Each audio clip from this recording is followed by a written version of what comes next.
Hello hi, मैं माजिद निज़ामी आपका फिर से वेलकम करता हूँ टीम जेनजी न्यूज़ नेटवर्क में मुद्दा कुर्सी का। आज मेरे साथ जो शख्सियत है ये यंग एनर्जेटिक और बहुत बखूबी से अपनी बात को जनता के बीच रखने वाली शख्सियत है। इन्होंने अपना करियर 2012 में यूथ प्रेसिडेंट के तौर पर एमआईएम से शुरू किया, एमआईएम से ज्वाइन किया, बहुत सारे मुद्दों पे काम किया। एजुकेशन का मुद्दा हो, डेवलपमेंट का मुद्दा हो, चाहे फिर वो एक घोटाले का मुद्दा हो, हम ये सब बातें इनसे डिस्कस करेंगे।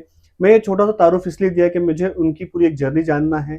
तो आइए चलते हैं मोहम्मद असरार साहब के तरफ और जानते हैं उनसे कि आपके क्या विजन है as a youth president of MIM. तो अस्सलाम वालेकुम वालेकुम अस्सलाम रहमतुल्लाहि वबरकातुहू। मोहम्मद असरार साहब, वेलकम है आपका मुद्दा कुर्सी में हमारी टीम जंजी की तरफ से। जी। हालात शहर के इलेक्शन गरमा चुके हैं। आप एज अ यूथ प्रेसिडेंट हैं एमआईएम के, बखूबी बहुत बेहतरीन काम हो रहा है आपकी क़यादत में। तो आपको ने हमको जो वक्त दिया, तो मैं आपसे तफसील इस पे बात करना चाहूँगा। इन सबसे पहले आपको पॉलिटिक्स के अंदर हम्म। इंटरेस्ट कैसा आया, किस चीज़ ने आपको टर्निंग दिया, और एक आपका इंट्रोडक्शन जनता के लिए कि जैसा मैंने मेंशन किया मोहम्मद असरार साहब, तो ये मोहम्मद असरार साहब कौन है, एमआईएम से इनका ताल्लुक कैसे जुड़ा और किस चीज़ ने उनको टर्न किया पॉलिटिक्स में आने के लिए। तो अस्सलाम वालेकुम। जैसे कि आपने मुझे बुलाया, मैंने आपको जैसे पहले बताया कि भाई आपका बहुत बहुत शुक्रिया। तो जैसे आपने पूछा कि मेरा एमआईएम में आने का विजन मकसद क्या था कि 2012 के समय में एमआईएम स्टार्ट हो रही थी, महाराष्ट्र में, नांदेड़ में आई थी। तो मेरा सबसे पहला विजन ये था कि भाई उस टाइम पे मुस्लिम लीडरशिप के बारे में या मुस्लिम कम्युनिटी के बारे में ये रूमर्स चलते थे कि कोई कहता है कि भाई मुसलमान 100 की नोट और बिरयानी में बिक जाता है। ओके। और कहीं पर भी कोई मुस्लिम बच्चों को जो है तो पकड़ के मार रहा है। मैं बोला यार, हमारी इतनी जो है तो तादाद होने के बाद फिर हमारी कोई आवाज़ क्यों नहीं है?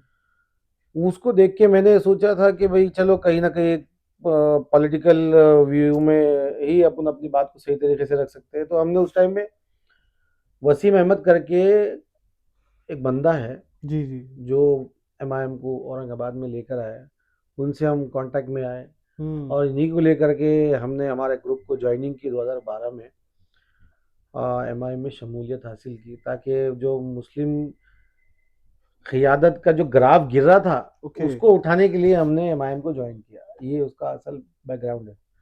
तो क्या इसके अंदर आपको बैरिस्टर असदुद्दीन ओवैसी साहब की स्पीचेस, अकबर साहब का स्टाइल और इम्तियाज जलील साहब की जो विजन थे, इस हम्म। चीज़ ने आपको कहाँ तक मोड़ा? नहीं, इम्तियाज़ जलील साहब तो उस वक़्त नहीं थे पार्टी में। हम्म। इम्तियाज़ जलील साहब तो 2014 के करीब में आए। जी। उस वक़्त वो पूना में थे। लेकिन जब मैंने स्पेशली बैरिस्टर असदुद्दीन ओवैसी साहब की स्पीचेस सुने, हम्म। उनका जो बात करने का संवैधानिक एक्ट के तहत जो वो बात करते थे, तो मैं बड़ा इम्प्रेस हुआ उनकी स्पीच से। हम्म। और उसके बाद में जिस तरीके से हमारा काफ़िला आगे बढ़ा, तो उसमें एक अहम रोल, जैसे मैं बताऊँगा कि इम्तियाज़ जलील साहब का था। क्या होता था कि मैं बचपन से गौर करता हूँ कि जैसे न्यूज़ चैनल के अंदर, टीवी चैनल के अंदर मुसलमानों की एक इमेज बता दी गई। ओके। एक ताबीज़ बताते हैं यहाँ पे, हम्म। गले में एक दस्ती है हम्म। राउंड हम्म। और टेढ़ी टोपी है, हम्म। और दुनिया को बताते हैं कि ये है वो मुसलमान, हम्म। ऐसे दिखते हैं मुसलमान हम्म। और ऐसे रहते हैं मुसलमान। तो इम्तियाज़ जलील साहब को देखकर ऐसा लगा कि नहीं यार, ये है मुसलमान। क्या बात। उनकी इमेज, उनका जो आइडेंटिटी थी, उनकी जिस तरीके से बात करने का अंदाज़ था, तो असद साहब और इम्तियाज़ जलील साहब को देख कर के मुझे और ज़्यादा इंटरेस्ट आया कि नहीं यार, हमको मुसलमानों की असल इमेज को बाहर लाने के लिए जॉइनिंग करके काम करना है। ये था पूरा असल मकसद एमआईएम में आने का और काम करके आगे बढ़ने का। तो क्या मोहम्मद असरार साहब बचपन से, स्कूलिंग टाइम से भी पॉलिटिक्स की तरफ रुझान रखते थे? जी हो, मैं स्कूल की दुनिया से ही मैं जो है तो पॉलिटिक्स में मेरा इंटरेस्ट था। और स्कूल के टाइम से ही मैं ग्रुपिज़्म में, स्पीचेस में, उसमें हमारे ग्रुप में देते रहता क्या बात है। था। हाँ। अगर मैं जानना चाहूँ कि आपकी स्कूलिंग कहाँ से हुई? क्या अक्सर यंग बच्चे इसको सुन रहे होंगे, हाँ, क्या आप लास्ट बेंचर थे या फर्स्ट बेंचर थे?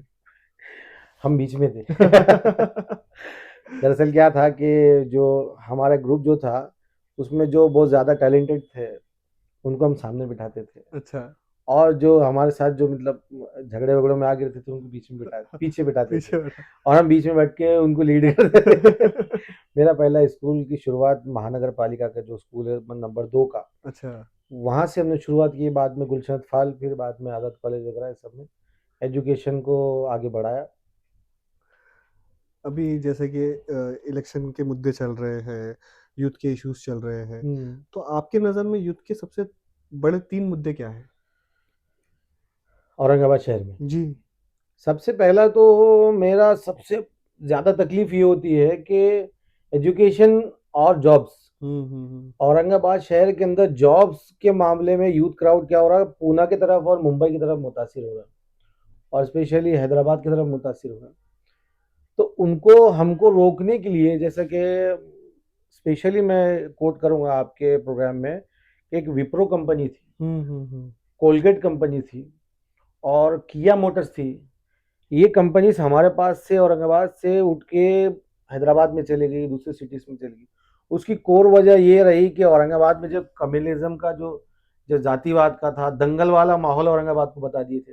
तो किया मोटर्स जो कंपनी थी हमारे पास, जो हजारों जॉब्स इसमें बच्चों को मिलने वाले थे, वो कंपनी हैदराबाद में चली गई। उसकी सबसे बड़ी वजह ये है कि शागन का जो इंसिडेंट हुआ था, तो जैसे हमेशा से औरंगाबाद का नाम बदनाम कर देते थे कि भाई जातिवाद, थोड़ा सा सेंसिटिव सिटी बताते थे उसको। तो उसके अंदर इम्तियाज जलील साहब का जो रोल था कि उसको दुकानें जो बना करके, सारी कम्युनिटी की दुकानें बना करके, सारी जो इतनी कंपनीज थे उनको ये मैसेज दिया कि ये औरंगाबाद अब पहले जैसा नहीं रहा।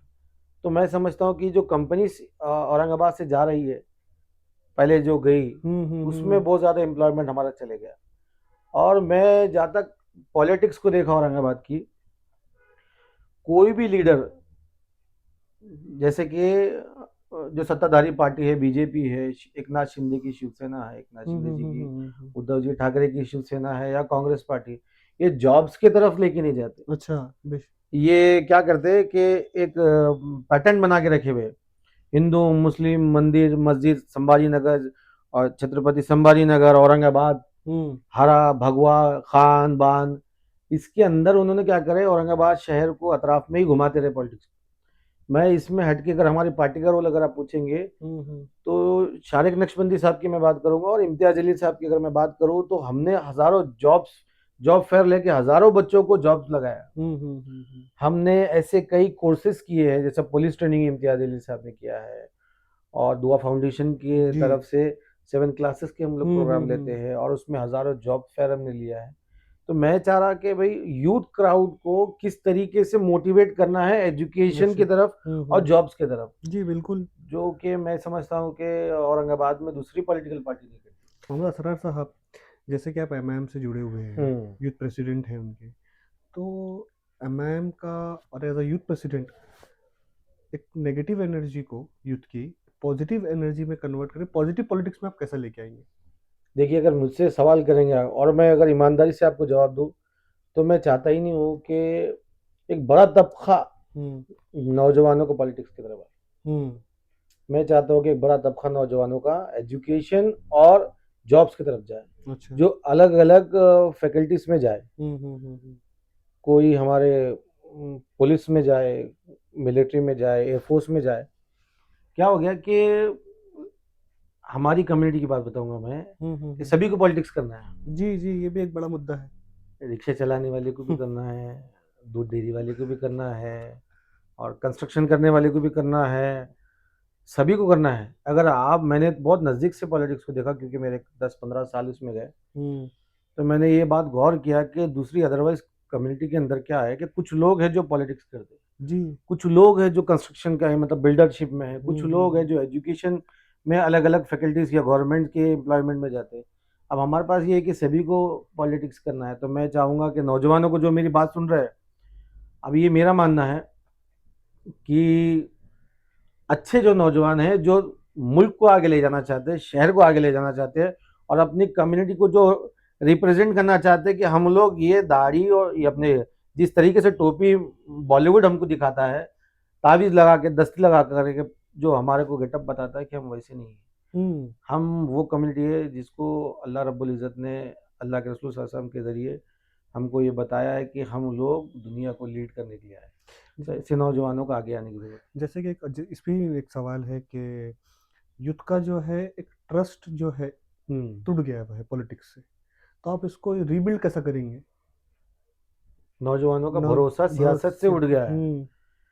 वो उसकी वजह यही, मैं जैसे आपको बताया पहले, कि आप देखेंगे कि उनके जहन में जो ख्वाहिशात है कि भाई हमारे साथ, अगर मुस्लिम कम्युनिटी का बोलेंगे या फिर अदरवाइज यूथ का, जनरल जनरल। जनरल अगर आप हम लोग देखेंगे ना, तो जॉब्स सबसे पहले आप ये समझ लीजिए, एक यूथ है, एक नौजवान लड़का है, और वो सबसे पहले जब उसको माहौल पता चलता है, यानी कि थोड़ा मेच्योर होता है, मेच्योर होने के बाद वो सबसे पहले यही सोचता है कि मुझे अच्छी जॉब मिलेगी कि नहीं।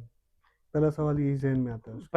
पहला सवाल उसका जो मतलब क्या बोलेंगे उसको, टर्निंग पॉइंट जो है लाइफ का, उसको सबसे पहले यही सोचता है कि मैं जॉब करूंगा या फिर बिजनेस करूंगा। फिर सोचता है कि मैं जॉब करना है तो मैं कैसे करूंगा, कैसे अच्छी सैलरी बिल्डअप कर पाऊंगा, कैसे मैं अच्छा कारोबार कर पाऊंगा। तो कारोबार करने के लिए एक अच्छी जगह और अच्छा माहौल भी लगेगा, जी बिल्कुल। और जॉब के लिए एक अच्छी सैलरी भी लगेगी। तो सबसे पहले तो मैं चाहूँगा कि औरंगाबाद शहर के अंदर जो अभी फिलहाल एमआईडीसी का जो एरिया जो बड़ा हुआ है, जी जी। तो मैं इसको एक अच्छा पॉजिटिव वे में लेता हूँ।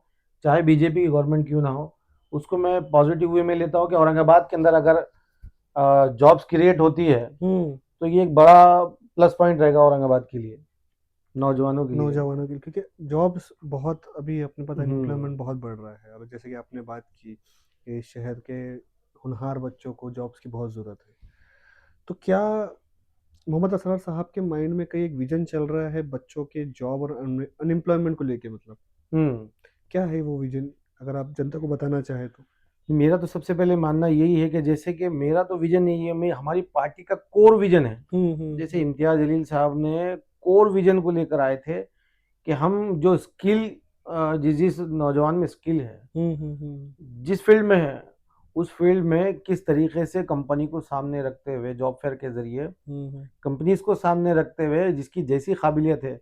अभी आपने देखा होगा कि नौखंडा कॉलेज के अंदर हमारे सिटी प्रेसिडेंट जी जनाब जी शारिक नक्शबंदी साहब ने एक जॉब फेयर ऑर्गेनाइज किए। बिल्कुल। उसके अंदर मेरे ख्याल से कई हजार बच्चे जो है तो उसमें हम्म। जॉब हासिल करें।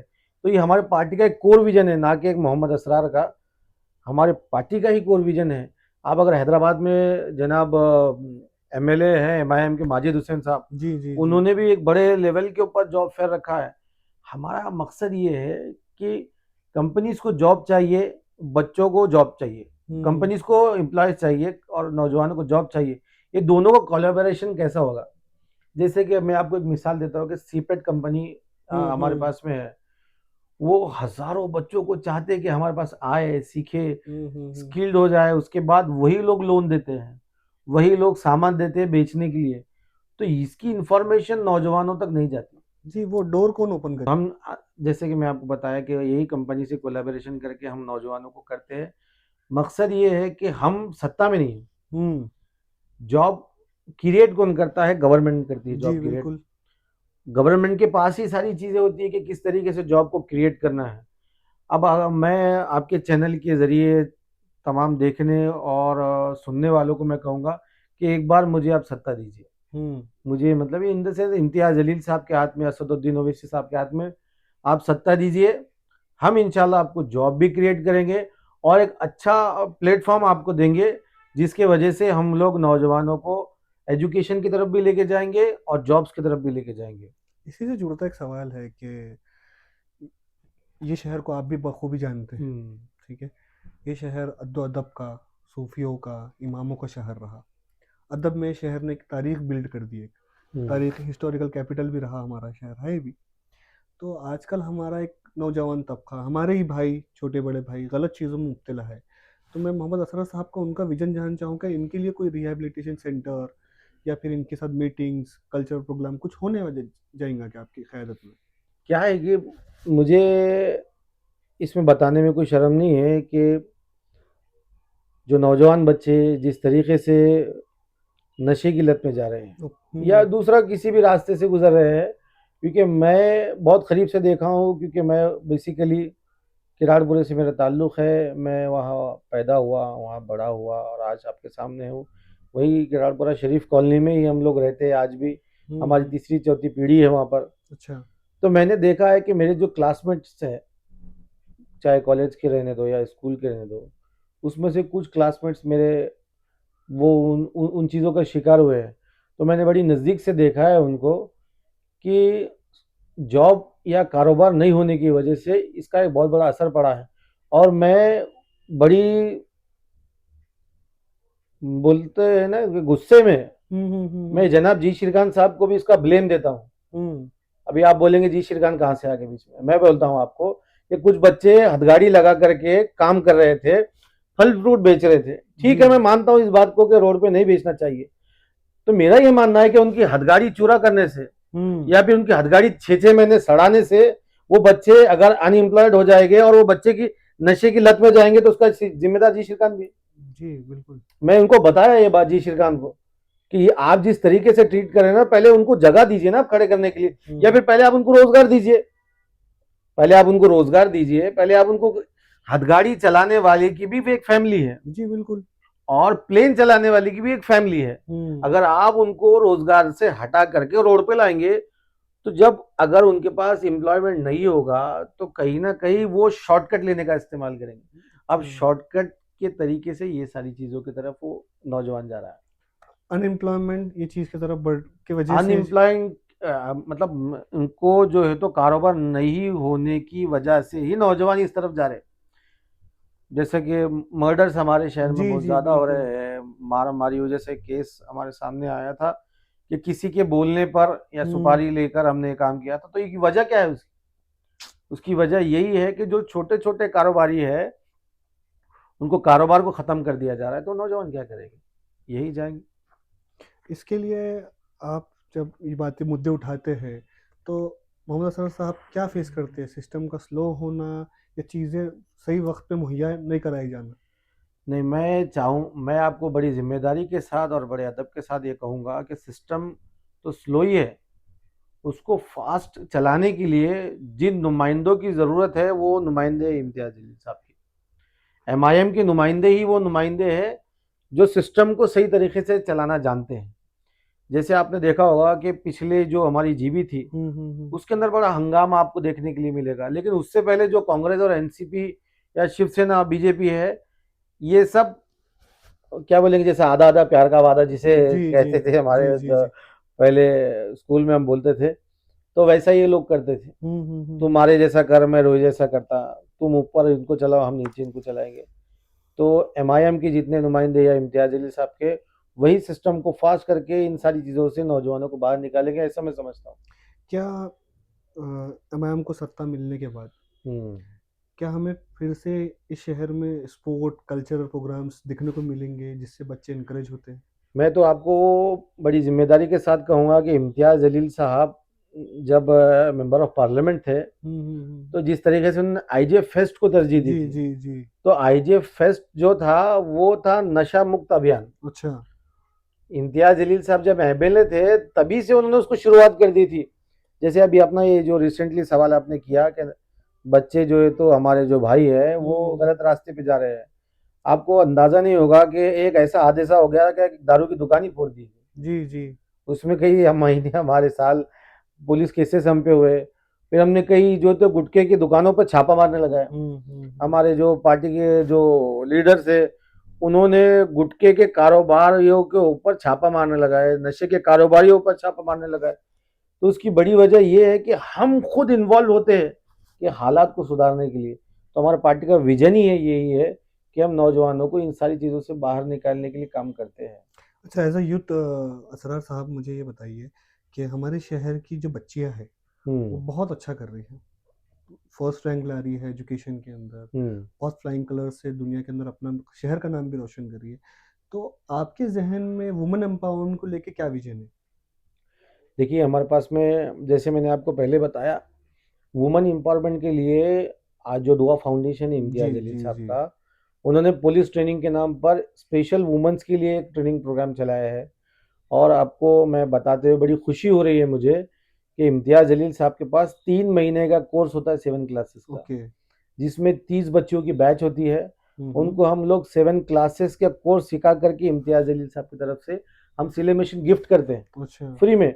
उनका ट्रेनिंग भी फ्री में होता है, उनको सिलाई मशीन भी दुआ फाउंडेशन के जानिब से दी जाती है, इसलिए कि वो किसी के सामने मोहताज ना बने, या क्या कहेंगे, खुद सेल्फ बिजनेस कर सके, या अपने आप को अपने घर को चला सके। तो वुमेन एम्पावरमेंट के नाम पे हम लोग जॉब फेयर भी स्पेशल वुमेन्स के नाम पर भी हम लोगों ने किया है, और हम चाहेंगे कि आप वो वाला वीडियो चलाए जी जी कि बिल्कुल। जिसके अंदर इम्तियाज जलील साहब ने 400 बेड का वुमेन्स एंड चिल्ड्रंस का हॉस्पिटल बनाया। अभी मैं अगर आपको स्टोरी बताऊंगा कि जनाब गोपीनाथ मुंडे जी का जो है तो साहब का एक स्टैचू बनाने जा रहे थे काड़ा कॉर्नर के ऊपर। जी जी जी। इम्तियाज जलील साहब ने उसका विरोध किया, पूरे महाराष्ट्र में बहुत हल्ला मचा कि कैसे हमारे लीडर का विरोध करते हैं। यकीनन वो लीडर एक जो है तो महाराष्ट्र की एक बड़ी बड़ी शख्सियत है, शख्सियत थी। लेकिन इम्तियाज जलील साहब का एक विजन था कि स्टैचू के ऊपर पैसे डालने तक एक हॉस्पिटल क्यों ना बनाया जी जाए। जी। तो इम्तियाज जलील साहब ने जो है तो उसको हाई कोर्ट में रीट भी दाखिल की, और उसी के बावजूद वुमेन्स एंड चिल्ड्रंस हॉस्पिटल अगर आपको 400 बेड का देखने के लिए मिलेगा। तो पार्टी के अंदर भी, जैसे मैंने पिछले बाइट में भी बताया था, कि रशीदपुरा हो, या अल्तमश कॉलोनी हो, या फिर आपके क्या कहेंगे आरिफ कॉलोनी हो, यहाँ पर 20 बेड का अस्पताल ये तीनों कॉर्पोरेटर्स ने बनाया है, वुमेन्स और चिल्ड्रंस के 20-20 बेड। क्या बात है। तो हम लोग तो काम कर ही रहे हैं, और काम मैं समझता हूँ कि अगर मुझे सत्ता मिलती है या मेरी पार्टी को सत्ता मिलती है, तो औरंगाबाद शहर के इतिहास में हम लोग सबसे ज़्यादा डेवलपमेंट करके बताएंगे, स्पेशली वुमेन्स के लिए। ये तो बात तो सही है। कहीं ना कहीं आइडेंटिटी पॉलिटिक्स में डेवलपमेंट रुक गया है। मैं समझता हूँ कि औरंगाबाद शहर यही घड़े में था आज तक। अच्छा। अगर आप नोटिस करेंगे, मैं तर्क भी दूंगा आपको कि हम्म। आज़ाद चौक से लेकर के रोशन गेट का जो रोड था, जी। उस वक्त हमारे पास जो कांग्रेस के एमएलए थे वो मिनिस्टर थे, जी। महानगर पालिका में वो अपोजिशन में थे, महाराष्ट्र में उनकी हुकूमत थी, बल्कि देश में उनकी हुकूमत थी कांग्रेस और एनसीपी की। 15 साल से वो लोग आज़ाद चौक से रोशन गेट का रोड नहीं बना सके। तो ये डेवलपमेंट रुका नहीं था, इसको रोका गया था। अच्छा। जब से इम्तियाज जलील साहब आए हैं या एमआईएम आई है, शहर में आप घूमिए, मैं आपको चैलेंज करता हूं कि औरंगाबाद शहर में कौन से महल्ले में और कौन सी गली में इम्तियाज जलील साहब को या एमआईएम का बोर्ड नहीं मिलेगा, आप मुझे बताइए। जी जी जी। हम लोगों ने इतना काम किया। लेकिन उसी के साथ साथ मैं एक मीटिंग में था, बहुत से वहाँ लोग थे, जी श्रीकांत साहब की हमारी बात चल रही थी। जी श्रीकांत साहब ने बोला कि मैं तुम्हारा घर तोड़ दूंगा। अच्छा। तो उसके अंदर फिर हमने, वो गुस्से में आ गए थे। असल में जी श्रीकांत साहब हमारे बहुत अच्छे दोस्त थे, और मैं उनको एक अच्छा एडमिनिस्ट्रेटर समझता था था। था उसकी भी वजह है, मतलब वो अभी अगर मेरा ये बात को सुनेंगे तो नाराज होंगे, लेकिन मैं माफी के साथ पूरी बात बताऊंगा तो आपको समझ में आएगा जी जी बिल्कुल। डेवलपमेंट के बारे में। ये जो था वर्ड आपने यूज करे, एडमायर नहीं, समझते थे या फिर था हुआ जो, तो इसकी वजह क्या है। मैं बताता हूँ, उनकी कथनी और करने में फर्क एक जगह मुझे पता लगा। अच्छा।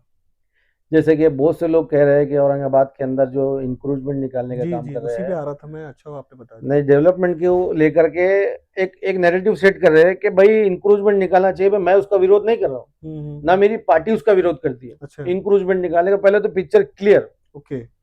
हम अगर सत्ता में आएंगे तो कोई समझ रहा है कि हम लोग इंक्रूजमेंट का साथ देंगे, ऐसा नहीं। हाँ। हम लोग भी इंक्रूजमेंट निकालेंगे, शहर का डेवलपमेंट होना चाहिए, सड़कें चौड़ी होनी चाहिए, हमारे पास आवाजाही बढ़ना चाहिए, कारोबार होना चाहिए, मगर उसका एक एक मैं बोलूँगा कि एक फॉर्मेट होता है। उसका फॉर्मेट कैसा है कि आपको ड्यू प्रोसीजर फॉलो करना है। अच्छा। जैसे ड्यू प्रोसीजर्स का ये है कि भाई ये रोड है, इसको हमको चौड़ी करना है। इसको चौड़ी करने के लिए इसका जॉइंट मेजरमेंट होगा, इसका कितने स्क्वायर फीट, कितने मीटर, कितने जो है तो जगह इनकी जाएगी, उसका आपको हर्जाना उनको देना है। जी जी जी। उसका हर्जाना देने के बाद में आप उनको, उसको भी तो खुशी होनी चाहिए ना भाई कि मेरा शहर तरक्की कर रहा है, जी मेरा जी एरिया जी। तरक्की कर रहा है, तो अगर मेरा उसमें कुछ ना कुछ कंट्रीब्यूट होगा तो मुझे भी तो खुशी होनी चाहिए ना, मेरा शहर बढ़ रहा है, आप मेरा घर तोड़ दे रहे हैं, इस बुनियाद पे क्या तुम्हारा इलीगल कंस्ट्रक्शन है। जी मेरा बोलना ये है कि ठीक है, आप रोड वाइंडिंग के नाम पे अगर उनका घर ले रहे हैं तो उनकी जगह का मुबदला उनको मिलना चाहिए। जी अब चूंकि जब उन्होंने बिना नोटिस के, बहुत से एरियाज में मैंने देखा कि बिना नोटिस के जी श्रीकांत साहब ने शहर के तमाम एरियाज को चौड़ा करने के नाम पे तोड़ दिया। अब मैं बताता हूँ, ये उनकी जी कथनी जी है। अब उनकी करनी बताता हूँ। एपीएमसी मार्केट के अंदर एक सेल हॉल क्रमांक 5 है, जिसके अंदर 30 दुकानें हैं। वो 30 दुकानों के सामने उनकी एक पार्किंग है, अच्छा जो लेआउट में छोड़नी पड़ती है जी पार्किंग। जी और उस रास्ते के ऊपर जो पार्किंग है उसमें 10,000 लोग अप एंड डाउन करते हैं दिन में। सुबह में 4 बजे से लेके तो 11 बजे तक 10 से 20,000 लोग अप एंड डाउन करते हैं। उसके बीच में एक पार्किंग है। पार्किंग के ऊपर वहाँ की जो संचालक मंडल है, उन्होंने क्या किया कि इलीगल कंस्ट्रक्शन शुरू कर दिया। अच्छा अब वहाँ के व्यापारियों ने इम्तियाज जलील साहब से मुलाकात की। इम्तियाज जलील साहब ने हमको उसकी जिम्मेदारी दी। अब हमने कॉर्पोरेशन को इन्फॉर्म किया कि अच्छा यहाँ पर इलीगल कंस्ट्रक्शन चल रहा है। ओके हमको लगा कि डैशिंग, डायनामिक और एकदम यंग जी श्रीकांत साहब अब तो इसको तोड़ देंगे, ऐसी हमारी ख्वाहिशात थी, उम्मीद थी। जिस तरीके से वो शहर को तोड़ रहे थे, कि इमेज नैरेटिव सेट कर रहे थे। बीच में उनका एक सोल्जर आता है, संतोष वावड़े, जी जी वो खड़े होता है, उनका जैकेट होता है वो, और बिल्डिंग को तोड़ रहा है, हम नहीं सुनेंगे, तुम कोर्ट में चल जाओ, वगैरह वगैरह। वो हमारी इमेज हमारे जहन में सेट थी। हमने कॉर्पोरेशन में गए, उनको बोला कि भैया इलीगल कंस्ट्रक्शन चल रहा है। उन्होंने बोला कि यस नोटिस देंगे। 260 के नोटिस दे दिए, अच्छा मुंबई एक्ट के तहत। अच्छा वो होती है कि 7 दिन में आप इलीगल कंस्ट्रक्शन को रोक देना। अब उसको क्या हो गया, 15 दिन हो गए। फिर हमने एक इन्फॉर्मेशन कॉर्पोरेशन को दी कि यार भाई वो 15 दिन हो गए आपके नोटिस देके, उस पर कोई रिएक्शन ही नहीं हुआ। तो उन्होंने एक 260 के नोटिस दे दिए। 260 के नोटिस ये है कि भाई 24 घंटे में आपको ये जो इलीगल कंस्ट्रक्शन है उसको रोकना है। उसको हो गए 15 दिन। फिर हमने कॉर्पोरेशन के सामने एक प्रोटेस्ट किया। अच्छा प्रोटेस्ट किया इलीगल कंस्ट्रक्शन को तोड़ने के लिए जी श्रीकांत के सामने। अच्छा आप अब ये बड़ी इंटरेस्टिंग जी, स्टोरी जी, है। जी, औरंगाबाद शहर के लोगों को बोलेंगे तो उनको मालूम ही नहीं है सारी जी चीजें। जी जी जी श्रीकांत का एक नैरेटिव बने होगा इलीगल कंस्ट्रक्शन के विरोधी है, ऐसा नहीं है। ये जो जी श्रीकांत है, ये सत्ताधारियों के सामने किस तरीके से अपना स्वरूप बदलते हैं। अच्छा यही बात अब हमने प्रोटेस्ट किया। प्रोटेस्ट के अंदर हमको जो है तो एक लेटर दे दिया गया कि 2 दिन के बाद हम लोग इलीगल कंस्ट्रक्शन तोड़ने के लिए जा रहे हैं। अच्छा उसमें वो नोटिस को लेकर के एपीएमसी मार्केट वाले कोर्ट में गए। कोर्ट में जाने के बाद उनको स्टे मिला डीम परमिशन के नाम पे। फिर हमने उसमें सिद्ध किया कि उनको डीम परमिशन नहीं मिला। कोर्ट ने वो स्टे उठा करके, अच्छा ये पॉइंट को आप नोट करिए कि जी, संतोष जी। वावड़े साहब कहते हैं कि हाई कोर्ट के आदेश पर हमने इंक्रोचमेंट निकाल रहे हैं। मैं आपको बड़ी जिम्मेदारी के साथ बोल रहा हूँ कि एपीएमसी मार्केट के अंदर कोर्ट ने बोला है कि एपी कॉर्पोरेशन अपनी कार्रवाई कर सकती है, अच्छा और जो इलीगल कंस्ट्रक्शन चल रहा है उस पर हम स्टे देते हैं। उसके बावजूद भी कॉर्पोरेशन ने वो नहीं तोड़ा। अरे बाप, मतलब ये तो एक अजीब बात आपने बताई कि कुछ ये चीजें होता है खुलकर- कथनी और करने में फर्क। तो इसी की वजह से वो था का जो लफ्ज निकला था इसीलिए मेरे उनको जो देखने का नजरिया था मेरा, जो एक औरंगाबाद शहर को एक कोहिनूर का हीरा मिला था, जी जी उसके बाद वो चला गया। अभी मैं इसमें एक लास्ट आपको एक बात बताना चाहता हूँ जो अभी डेवलपमेंट हुई। उसके बाद भी नहीं तोड़ा। फिर हमने उसके बाद और एक निवेदन दिया। तो एक फाइल चलती है कॉर्पोरेशन जी की जी विधि विभाग के जरिए कि भाई इलीगल कंस्ट्रक्शन को तोड़ने की फाइल जो चल रही थी, उस पर सारे ऑफिसर्स ने कहा कि इलीगल कंस्ट्रक्शन को तोड़ने के लिए टाइम दीजिए। अच्छा इसको मांगा गया जी श्रीकांत साहब को। जी जी बिल्कुल जी श्रीकांत साहब ने लास्ट में लिखा कि एमआरटीपी एक्ट, शायद एमआरटीपी एक्ट ही है वो, 54 के तहत ये कंस्ट्रक्शन को रेगुलाइज कर सकते क्या। देखो, मैं कहता हूं कि ठीक है ना, अच्छी बात है, लेकिन क्या वो गरीब लोग जिसके झोपड़पट्टी और जो घर तोड़ के तुमने उनका आशियाना बर्बाद कर दिया, जो एक चिकल ठाने में बच्चा जो तो फांसी लिया, उनका घर क्यों रेगुलाइज नहीं किया आपने। उनका घर भी तो रेगुलाइज करने की जरूरत थी ना। क्या ये एमआरटीपी एक्ट ये क्या देश के बाहर है। अब मैं सिर्फ एक लास्ट आपको इसके अंदर पॉइंट बताना चाह रहा था कि 54 के तहत उन्होंने क्या किया कि एक नोटिस दे दिया 1 महीने का। अच्छा ये पूरे इलीगल कंस्ट्रक्शन को 4 महीने हो गए भी। क्या बात 4 महीने से जू का तो कॉर्पोरेशन के सामने बड़ी जरूरतमंदाना तरीके से इलीगल कंस्ट्रक्शन खड़ा है जी श्रीकांत को देखते हुए, उसको नहीं तोड़ा जाए। उसके बाद क्या हुआ कि उन्होंने वो 54 के तहत बांधकाम परमिशन दाखिल किया।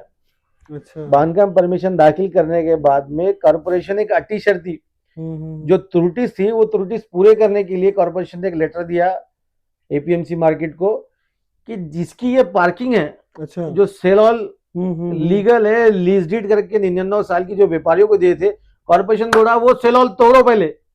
ओहो, आप समझ रहे बात समझ को? गए। कि इलीगल कंस्ट्रक्शन को बचाने के लिए लीगल कंस्ट्रक्शन को तोड़ दो, ये कॉर्पोरेशन अटी शर्ती दे रहा है। मतलब खेल ये है कि जो गरीब है, जो वॉइसलेस है, जिसकी आवाज को सुना नहीं जाता है, उनकी आवाज को दबाने का काम इन जैसे ऑफिसर करते हैं, और उन्हीं की आवाज बनने के लिए एमआईएम पूरी ताकत के साथ खड़ी है।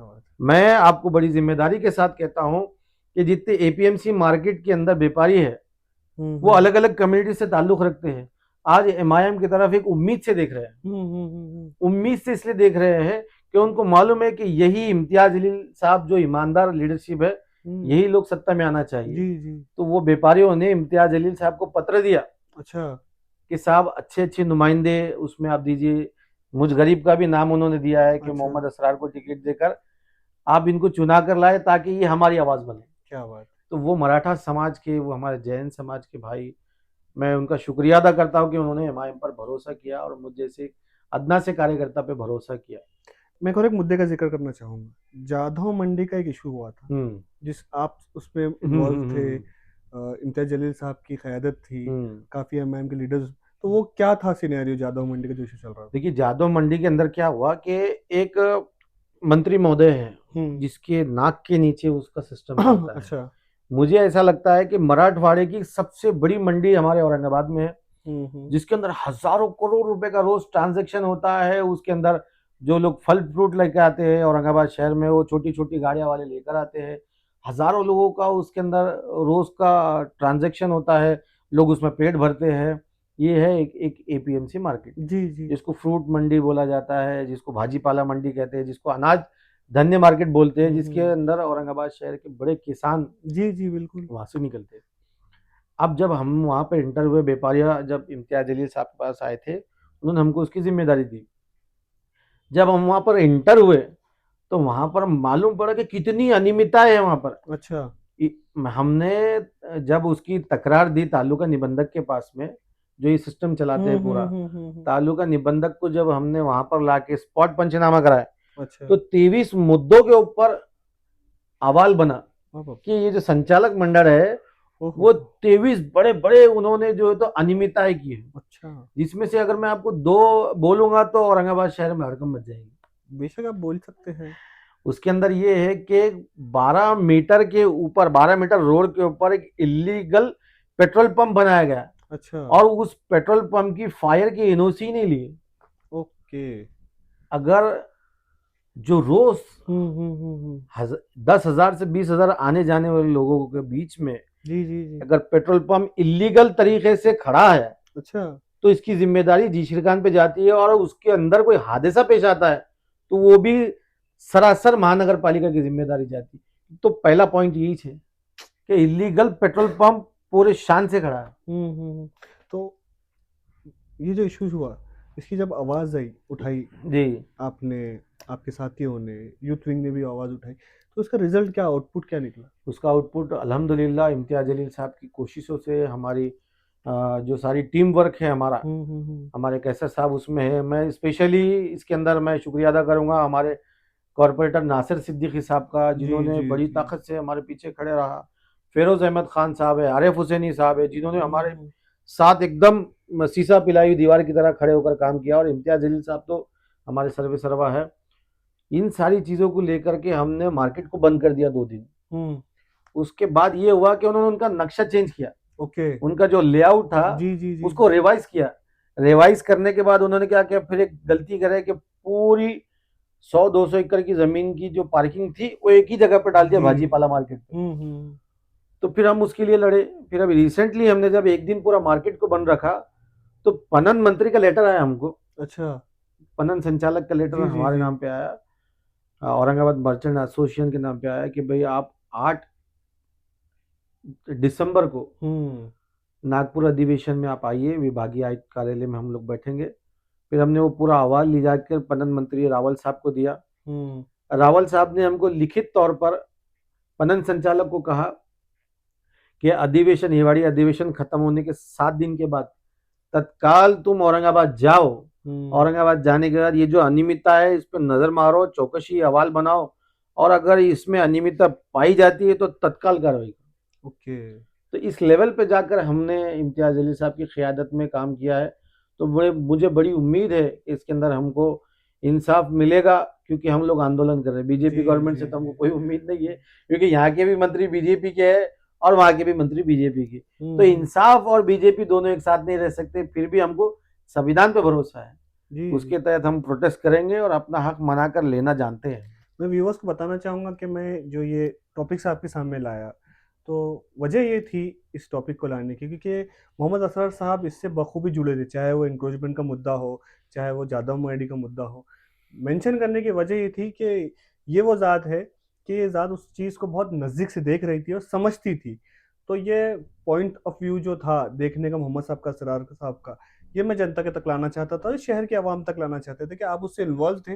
आपने हम को दूरंदेशी तो पता नहीं थी, वो सॉरी कट करो, हम तो वहाँ मौजूद नहीं थे, आप लोग उसमें मौजूद थे। इसी से एक ऐसा जुड़ता मुद्दा है कि जैसे जैसे आप बोलते जा रहे हो मेरे जहन में वो मुद्दे आ रहे हैं। एक और एक चीज़ मैं मेंशन करने को, उसमें भी आप थे, साथ थे उसके अंदर, आप उसके बहुत नज़दीक से देख रहे थे। इम्तियाज जलील साहब उसके लिए बहुत सारी हड़तालें भी की, लोगों के अंदर इंफॉर्मेशन भी दिए कि उस क्या है। वो चीज़ थी जो आदर्श घोटाला हुआ था, अगर आप इस पे कुछ बताना चाहे तो। ये बड़ा अच्छा सवाल आपने किया है कि मैं सिर्फ अगर शॉर्ट में अगर आप मुझे पूछेंगे तो शॉर्ट में मैं एमआईएम का तारुफ आपको दे सकता हूँ, या इम्तियाज अली साहब का तारुफ ये दे सकता हूँ कि आज के दौर में बीजेपी गवर्नमेंट में देश का माहौल हिंदू मुस्लिम का बना दिया है। अगर आप किसी को पूछेंगे कि मुसलमानों का सबसे बड़ा दुश्मन कौन या हिंदू का सबसे बड़ा दुश्मन कौन, तो बोलता मुसलमान। तो कैसे किया, तो बोले उनने बोल रहा तो मैं बोल रहा। अच्छा। तो बीजेपी ने ये जो रूमर्स फैला के रखी ना कि हिंदू मुस्लिम के माहौल के अंदर तमाम के तमाम ठेवीदार हमारे हिंदू समाज के और लड़ने वाला मुसलमान, ये है एमआईएम। जी जी। तो ये जब लड़ते लड़ते आज मैं पूरे फख्र और पूरे गर्व के साथ कहना चाह रहा हूं कि आदर्श बैंक घोटाले के अंदर 62,000 ठेकेदारों को अगर इंसाफ दिलाने का काम अगर किया है तो वो इम्तियाज जलील साहब ने किया है। वो कैसे कि देश के अंदर पहली ऐसी पद संस्था है जिसके पैसे वापस मिल रहे हैं। क्या बात। आपको मैं बड़ी खुशी के साथ बताता हूं कि इसके अंदर कई हजारों लोगों के पैसे वापस मिल गए। क्या बात। 28,000 के करीब हमारे पास लिस्ट है जिसको हम लोग पैसे वापस दे चुके, ओहो। उनका अकाउंट क्लोज कर चुके। क्या बात। जबकि पूरे मुल्क में, पूरे महाराष्ट्र में और पूरे देश में ऐसी पहली पद संस्था है जिसका पैसा वापस मिला। इसमें कितना टाइम गया और वो जो मेहनत गई इसके अंदर, तो मैं आपसे सिर्फ ज़्यादा तो नहीं जान पाऊंगा एक छोटे से पॉडकास्ट में, तब आपको कौन कौन से इश्यूज फेस करना पड़े, किस किस से लड़ना पड़ा? सबसे पहले तो मैं एक इशू के बारे में आपको बताता हूँ कि जब हम लोग प्रोटेस्ट करते करते पुलिस के आंसू गैस का जो गोला था वो मेरे पैर पे आगे गिरा। ओहो। आंसू गैस का गोला मेरे पैर पे आगे गिरने के बाद जो धुआं था वो मेरे पूरे नाक में गया। तो बस आंख बंद करके ऐसा लगा कि अब गिर जाऊंगा, लेकिन मुझे आंखें जब बंद किया तो इम्तियाज जलील साहब सामने नजर आए मेरे, जो बड़ी ऐसी हालत में थे कि खुद को नहीं संभाल पा रहे थे। तो हम सब ने मिलके उनके जब करीब गए तो बाद में ये हुआ कि उन्होंने जब हमको संभाला और उन्होंने संभाल के किया। तो ये बड़ा दर्दनाक वाकया था। और जब हम लोग मंत्रिमंडल की जो बैठक थी हमारे आमखास मैदान पे, जब लोग हम वो बैरिकेड को हटा करके जब आगे निकले जी जी और टाउनहाल के ब्रिज के ऊपर आए, तो आप यकीन जानिए कि मेरे साथ तो पूरी लेडीज थी। एक जो मूवमेंट में आगे लेके चल रहा था, इम्तियाज साहब ने बोला कि तुम आगे जाओ, तो मैं जितने लेडीज को आगे लेकर जा रहा था तो ब्रिज के वो साइड में पुलिस और ब्रिज के ये साइड में पुलिस, और पूरे लेडीज के साथ मैं, नासिर सिद्दीकी साहब जी जी और हमारे गजेंद्र बोरसे साहब जो बड़े हमारे मजबूत खंभीर से सिपाही है। पुलिस ने आके बैरिकेडिंग करके अपना डंडे वंडे लेकर आए। तो मैं सलाम करता हूं आदर्श की उन महिलाओं को कि जिन्होंने सामने आकर के उन बैरिकेड को हटा करके कहा कि नहीं तुम इनको हाथ नहीं लगा सकते। क्या बात है। मुझे गर्व है हमारी बहनों पे, तो हमारे जब माओ पे। असरर साहब ये सब माहौल को जिस तरह बता रहे हैं, जी। क्योंकि एक होता है एक नज़रिया उस जगह मौजूद होने का हुँ। नज़रिया, एक होता है कि टीवी के पीछे बैठकर देखने का या फिर यूट्यूब पे देखने का जी। नज़रिया। Back of the mind Mohammad Asrar sahab के ज़हन में क्या चल रहा था? वो हिम्मत, ये करेज जो दिखाया जा रहा था, इसके पीछे कहीं न कहीं एक सवाल होगा कि मेरा क्या हो रहा है? ये मैं कहाँ आ गया? आज गोला पैर पे गिर गया था जैसा आप बताए, हाँ। तो काश वो जिस्म पे भी गिर सकता था, चेहरे पे भी लग सकता था। तो वो हिम्मत बनी कैसी रही आपकी? असल में क्या हो गया कि जब हम ये केस में एंटर हुए, हमारे वाजिद जागीरदार साहब और हुँ, हुँ। अबुल हसन हाशमी साहब का जी, जी। और अमर बिन हैदरा साहब का मैं ख़ास नाम लूँगा कि इन नौजवानों ने जिस तरीके से वो प्रोग्राम की शुरुआत से लेकर एंडिंग तक भी हमारे साथ थे। एक अहम रोल रहा इन लोगों का। प्रांतोष वाघमारे करके एक हमारा चरवड़ी का नेता है, वो भी हमारे साथ थे। जब हम लोग इन ठेकेदारों के पास जाते थे, उनकी एज मैं आपको बोलूँगा अराउंड 60 से 70 सालों की जो महिलाएँ थी जी, जी, या जी। 50 से लेके 80 साल तक जो बुजुर्ग थे, वो उसके ठेकेदार थे। हुँ। पैसे जमा करते थोड़े, थोड़े, थोड़े। जब हम उनको देखते थे, उनकी आँखों में हमको देख के जो उम्मीद नज़र आती थी ना, उससे रात को नींद नहीं आती। अच्छा। उसको देख कर के कहीं न कहीं मैं आपको सच्ची ईमानदारी से अगर हुँ, बताऊँगा, हुँ, हुँ, हुँ। जब हम लोग ग्रामीण में जाते थे, ग्रामीण एरिया में, जी, जी। तो हमको देख के जो लोग रोते थे, तो रात को नींद नहीं आती थी। कि बस दिल बोलता था कि बस क्या करूँ मैं इनके लिए, बस कैसे करूँ इनको इनका पैसा दिलाऊँ। और अल्हम्दुलिल्लाह उनको हम पैसे दिला चुके हैं और बहुत जल्द हम बाकी लोगों को दिलाएँगे। तो अभी जितने बच्चे हैं तो इनकी भी कार्रवाई चालू है?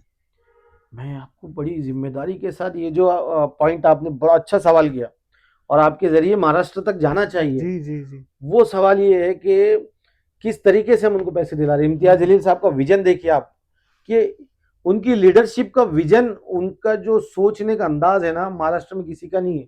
हम बोलते हैं तो मैं आपको उदाहरण देता हूँ उसका हुँ, एक, हुँ, हुँ।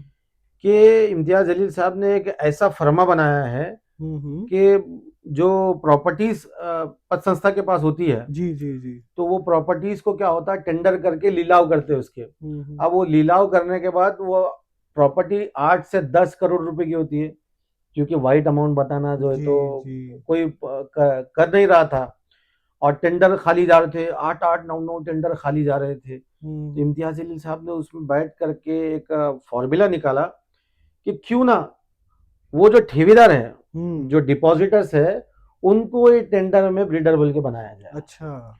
और उनको बिल्डर बनाने के बाद में एक 9 करोड़ की प्रॉपर्टी हो हुँ, हुँ। या 10 करोड़ की प्रॉपर्टी हो, उन तमाम ठेकेदारों को मिला करके, जैसे 50 या 100 ठेकेदारों को मिला करके अमाउंट अगर बन रही है 10 करोड़ रुपए की, तो उनकी रिंग बना करके उनको भी उतारने का एक फ़ॉर्मूला इम्तियाज़ अली साहब ने क्या बनाया। बात है! और उसमें क्या किया, अब उसमें हमारे को एक माइनस पॉइंट ये लग रहा था कि वो जो बड़े-बड़े डिपॉज़िटर्स हैं, वो लोग उसमें टेंडर डालेंगे, बड़ा-बड़ा पैसा बाहर निकल जाएगा। जी। तो इम्तियाज़ जलील साहब ने उसमें एक पॉइंट क्या निकाला कि 10 करोड़ की प्रॉपर्टी का टेंडर अगर ठेकेदारों को मिलता है, हुँ। तो 30% अमाउंट आपको कैश पत संस्था में जमा करना अच्छा। है। यानी कि जो कैश अमाउंट आएगा, तो उससे छोटे ठेकेदारों को भी पैसा मिलेगा, हुँ। टेंडर के ज़रिए बड़े बड़े ठेकेदारों को ठेकेदारों भी। को पैसा तो मिलेगा। जितने महाराष्ट्र में घोटाले हुए, हुँ, अगर ये इम्प्लीमेंट इम्तियाज़ जलील साहब का फ़ॉर्मूला होता है, तो हुँ। मैं समझता हूँ कि देश में महीने भर के अंदर पूरे घोटाले क्लियर हो जाएंगे। क्या बात है! ये बहुत बड़ा विज़न इम्तियाज़ जलील साहब का। बहुत डीप आपने नॉलेज दी इस बारे हाँ, में। नहीं, क्योंकि हम लोग तकरीबन उसमें काम कर रहे हैं। बहुत काफ़ी लोग इस चीज़ को जानते, नहीं हुँ। जानते। आज हमारे पॉडकास्ट के ज़रिए वो उसके पीछे की जद्दोजहद को समझ पाएँगे। हुँ।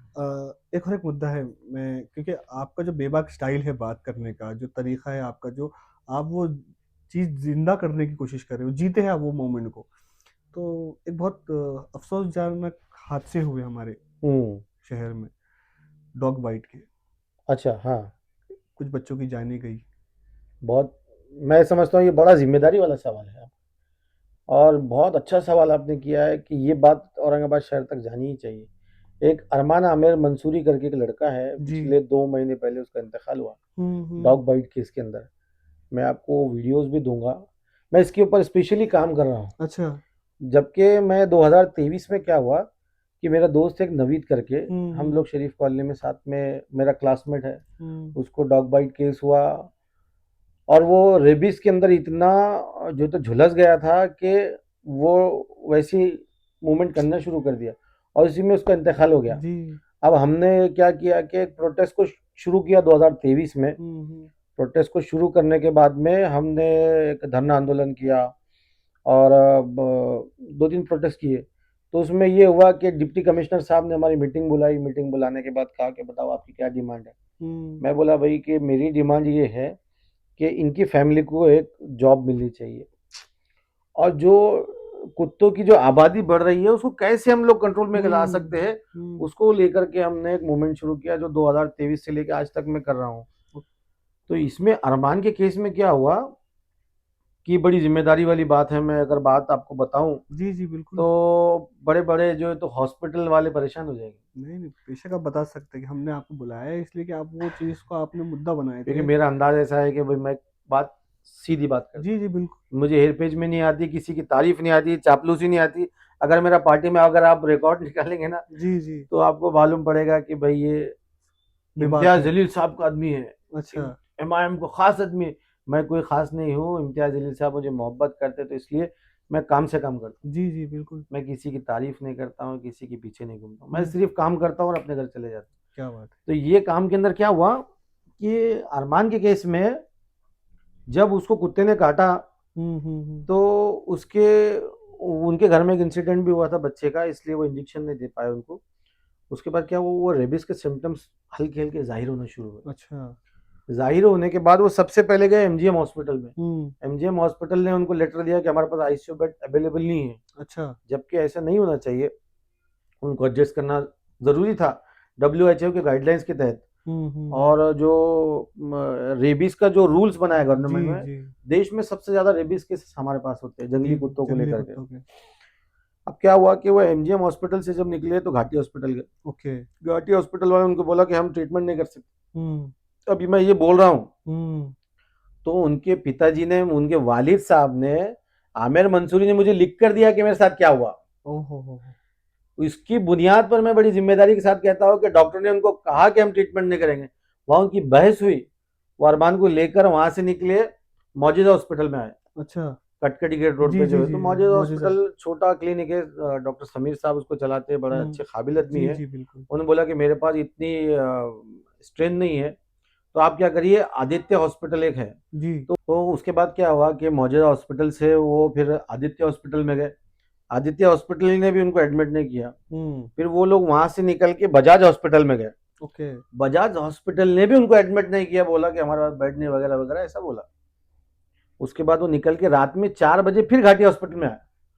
फिर घाटी हॉस्पिटल ने उनको एडमिट किया। तो ये पूरा सीन एक दिन एक ही रात का है। रात को 11 बजे से शुरू होकर के वापस घाटी हॉस्पिटल में 4 बजे आए। अब 4 बजे जाने के बाद उनको क्या किया कि बच्चे को बांध दिया। बांधने के बाद में क्या किया कि उन्होंने, मैंने ये जो मैं आपको बोल रहा हूँ कि मैंने आरटीआई के जरिए उनसे कुछ सवालात किए। अच्छा। सवालात बोले तो उसकी हमने प्रिंट मांगा उनसे, जो कि मुझे कोई नहीं दे रहा, ना अच्छा। एमजीएम हॉस्पिटल दे रहा है, ना घाटी हॉस्पिटल दे रहा है, ना महानगर पालिका दे रहा है। लेकिन मैं वो छोड़ूंगा नहीं, बच्चे की मौत को मैं जाया नहीं जाने दूंगा। आपके जी चैनल से मैं बिल्कुल। उन तमाम ऑफिसर्स को कह रहा हूँ कि आप इस झूठ को नहीं छुपा सकते। जी। मैं वो बच्चे की मौत को जाया नहीं जान दूंगा। उसके बाद क्या हुआ कि 4 बजे उनको एडमिट किया। उतने दौरान में उनका डब्ल्यूएचओ का कैसा है कि घाटी कोन से भी हॉस्पिटल में अगर आप जाते हैं तो हॉस्पिटल कॉर्पोरेशन को इन्फॉर्म करता है, कॉर्पोरेशन आके रेबिस टेस्ट करता है, उसके बाद में मालूम पड़ता है कि बच्चा रेबिस है या नहीं। अगर ये नहीं करते हैं तो उसके जो सिम्टम्स होते हैं डायग्नोसिस के, उसमें आपको हवा से बच्चा डरना, जी जी। पानी से डरना, उजाले से डरना, ये सारे सिम्टम्स में नजर आ रहे थे, एरोफोबिया वगैरह जो है। तो सिम्टम्स नजर आने के बाद 1 बजे बच्चे की डेथ हो गई। अब बच्चे की डेथ होने के बाद में ना उसका पोस्टमार्टम किया गया, ना उसका जो है तो किसी किस्म का कोई टेस्ट किया गया। डेथ होने के बाद सीएसएफ करके एक रिपोर्ट आती है, जिसको पीठ के अंदर बीच में से पानी निकालते, पीठ के बीच में से, और उसका टेस्ट करते हैं। ओके। अब मेरा आरोप है, ये मेरा आरोप है जी जी जी कि महानगर पालिका रेबिस के केसेस को छुपाने के लिए ओके। सारे मिलके मैनिपुलेट करके रेबिस केसेस को ऊपर नहीं जाने दे रहे। अच्छा। मतलब जो केसेस जाते हैं, इसका जो मुझे जहाँ तक अपने हेल्थ मिनिस्ट्री ने एडवाइजरी जारी की पिछले 6 महीने पहले कि किस तरीके से आपको रेबिस केसेस को फॉलो करना है। जी। जैसे नोडल ऑफिसर को इन्फॉर्म करना है, जैसे हॉस्पिटल के अंदर आपको पिक्चर दर्शाना है कि किस तरीके से अगर आपको कुत्ता काटता है तो 15 मिनट तक साबुन से हाथ धोना है लगातार, अच्छा। उसके बाद क्या करना है, फिर कितने घंटे के अंदर आपको इंजेक्शन लेना है। घाटी में कहीं पर भी नहीं है। ओके। हेल्थ मिनिस्ट्री की एडवाइजरी का उल्लंघन घाटी हॉस्पिटल करता है। मैं चैलेंज करता हूँ आप लोग जाकर इसकी मेरे ब्रॉडकास्ट के बाद में आप जाकर देख लीजिए, कॉर्पोरेशन के हॉस्पिटल में देख लीजिए। अगर मैं बोलने के बाद अगर एक्शन होता है तो बड़ी अच्छी बात है, नहीं तो मैं तो तैयार हूँ उसके जी लिए। जी। मेरा ये बोलना है कि कॉर्पोरेशन को हमने सवाल किया कि भाई तुमने कौन सा टेस्ट किया, तो कॉर्पोरेशन बोलते हमको इसकी इन्फॉर्मेशन ही नहीं थी। पहली अच्छा। बात, कुत्ता काटा बोल के क्या क्या क्या डेथ होने के बाद दूसरे दिन सेकेंड डे कोई टेस्ट रिपोर्ट नहीं, कुछ नहीं, क्या नहीं। कॉर्पोरेशन के ऑफिसर बोल रहे कि ये अरमान आमिर मंसूरी कुत्ते के काटने से मरा ही नहीं। ये तो बहुत बड़ी अजीब बात बोल रहे हैं आप। मैं लोकमत पेपर के अंदर उनकी बाइट छपी ऑफिसर की कि अरमान आमिर मंसूरी कुत्ते के काटने से मरा ही नहीं, जबकि उनके वालिद साहब पूरे डॉक्टर्स के पास जा रहे हैं और डॉक्टर्स कह रहे हैं उनको कि ये रेबिस की जो बीमारी से इतना लिप्त हो चुका है कि जो अब बच नहीं सकता। डेथ सर्टिफिकेट में डॉग बाइट लिखा है, अच्छा। डायग्नोसिस में रेबिस लिखा है, अच्छा। और कॉर्पोरेशन कह रहा है कि रेबिस से मरा ही नहीं। ये कितनी बचकानी बात और कितनी वाहियात बात है। तो ये आपके पास सब की प्रूफ है? सारे प्रूफ। अब मैं उससे आगे आपको बढ़ के बताता हूँ। जब मैंने नजर मारा इसके ऊपर कि यार हजारों करोड़ रुपए नसबंदी के नाम पे इसमें निकाले जा रहे हैं। अब जब मैंने एक चीज नोटिस किया कि कोविड-19 के टाइम पे 2019 और 20-21 के समय हमारा और आपका निकलना भी मुश्किल था बाहर। जी जी जी। उस समय कॉरपोरेशन का कहना है कि 2 करोड़ रुपए के नसबंदी उन्होंने की है। अच्छा।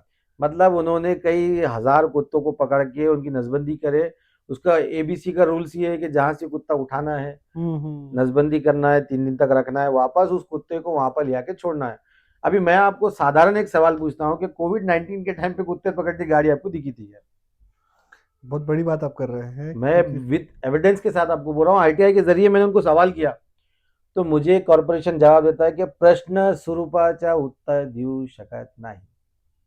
अरे मैंने सवाल नहीं किया, मैं कह रहा हूँ कि नसबंदी आपने की है तो मुझे उसकी छायांकित प्रत दीजिए। जी जी। जो बिल 2 करोड़ का आपने उठाया है तो उसका रिकॉर्ड दीजिए ना मुझे। तो कौन से डॉक्टर्स ने किया था, कौन एम्प्लॉय काम कर रहे थे, गाड़ियों के ऊपर जीपीआरएस होता है, वो जीपीआरएस का रिकॉर्ड मुझे दीजिए कि गाड़ी कहाँ गई थी, कहाँ से कुत्ता उठाए थे। और एबीसी रूल्स के अंदर ये जो कुत्तों की एक यूनिक आईडी बोल के बनाना जी पड़ती है, जी। कलर कोडिंग डालना पड़ता है, उसका जो कान वी टाइप काटते हैं उसका कोडिंग डालना पड़ता है। मैं बोला कि ये कोडिंग मुझे दीजिए, तो बोले प्रश्न स्वरूपाचे उत्तर देऊ शकत नहीं। अरे प्रश्न कौन पूछ रहा है? 2 करोड़ रुपए जो पब्लिक के तुमने कहा है वो बताओ कैसे लिए। बात तो सही अब है। कोविड-19 में कोई जब निकल रहा नहीं था तो इन्होंने कहां से कुत्ते पकड़े? बात बिल्कुल मुद्दे की तो उठी हुई है, इसके जवाब मेरे पास प्रूफ है। अगर मुझे कोई साबित करेगा कि मैं झूठ बोल रहा हूँ तो जाओ मुझ पे केस करो। क्योंकि मैंने आप इसलिए पूछ लिया आपसे पहले कि जितना आपने जो बातें छेड़ी है, जी क्योंकि मैं जब से आपको देख रहा हूँ, जब से आपसे बात कर रहा हूँ, आपके पास एक ज़ख़ीरा है नॉलेज का। हाँ अल्हम्दुलिल्लाह। और आप बखूबी पढ़ना और जानना बहुत बखूबी से जानते हैं काम कहाँ से होता है, कैसा करवाया जाता है। इसे एक सवाल जोड़ता हूँ मैं, जैसे कि आप यूथ है, यंग है, एनर्जी है, और आपके जज्बात बड़े बखूबी खुल कर आ रहे हैं कि जो इंसान मेहनत करता है वही बता पाता है कि मैंने कौन सी धाराएं पढ़ी और कौन से कानून के सब्जेक्ट्स पढ़ डाले कि जहाँ से ये नॉलेज आपको गेन हुई। तो आज की यूथ को कलम की ताकत को कितना मजबूत करना चाहिए? मैं बोलता हूँ बॉस, आपको लड़ना है, आगे बढ़ना है तो मोबाइल नहीं बल्कि आपको कलम उठानी है। जी जी। बहुत से नौजवान मेरी वीडियो को देख के बोलेंगे भाई असरार को क्या हो गया।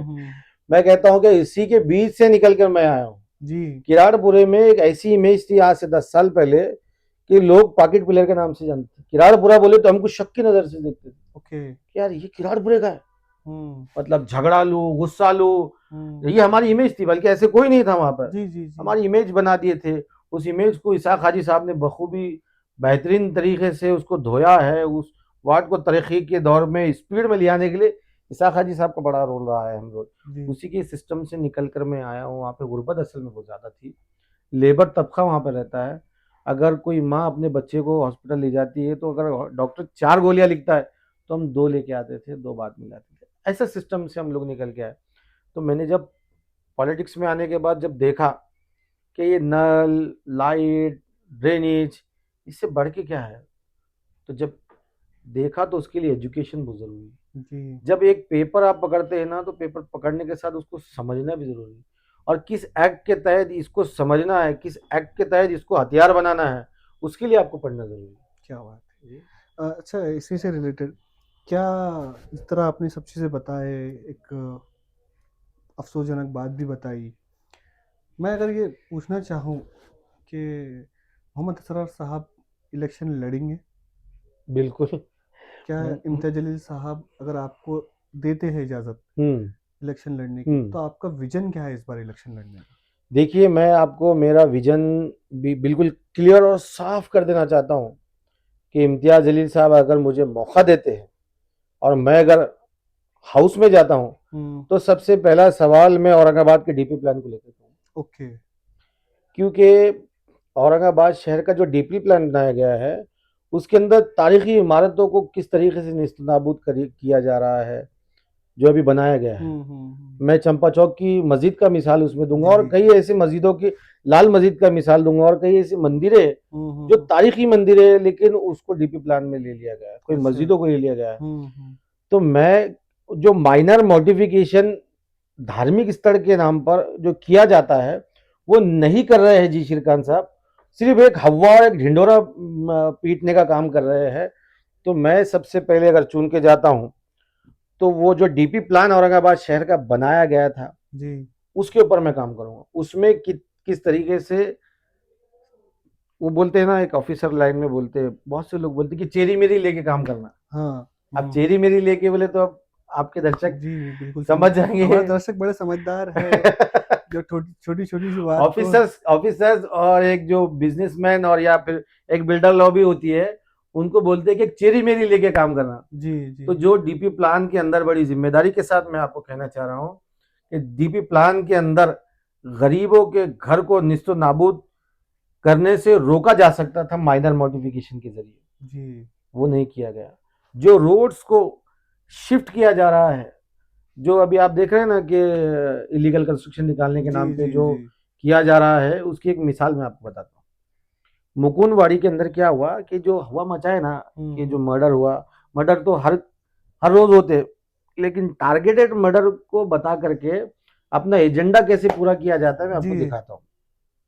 मुकुंदवाड़ी में क्या हुआ कि 60 मीटर रोड है, 60 मीटर तोड़ दिया गया। तोड़ने के बाद जो चप्पल मार्केट था, पुराना चप्पल मार्केट। पुराना जो चप्पल मार्केट था, वो मेरे ख्याल से कुछ अराउंड 40-50 के आसपास, मैं हुँ। एक एक्यूरेट फिगर नहीं बता सकता आपको, जो हमारे गैर मुस्लिम भाइयों की दुकान थी। अच्छा।